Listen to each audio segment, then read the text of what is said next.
chiều chim với nhỉ chim mất này cho chim cái chiêu anh tới sao anh mười vậy chả chim nữa phải đọc tiếng rồi ngày nó bơm con tao bia với nhỉ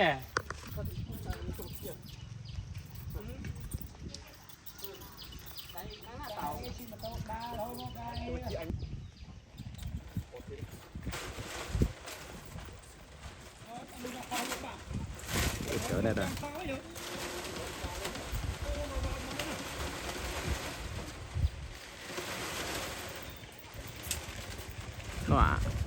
nó lư luôn thiệt đỏ lại nè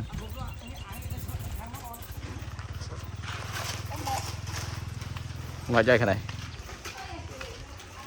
tôi chưa thử rồi mình tranh trong rồi sáng mẹ nó cũng trong con chắc đi miếng không miếng thử nó rồi cho càng người tay mưa cho người vợ trong ta nói từ nào biết rồi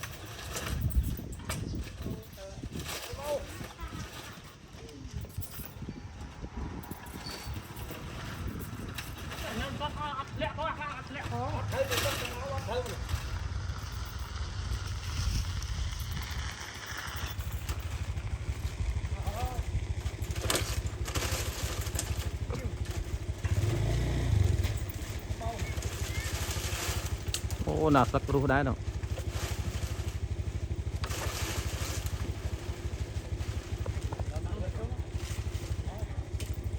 ô ba mươi nữa ô bi ô bánh bay đúng không còn đang bay nữa hả trời này bản tin kinh doanh mình thì chưa môn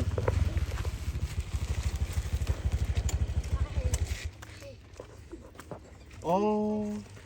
nơi hùa ai men các bạn ăn mứ nộp mưa ai mưa là kia từ mẹ tao lấy ăn mứ đài đấy không vợ mau rồi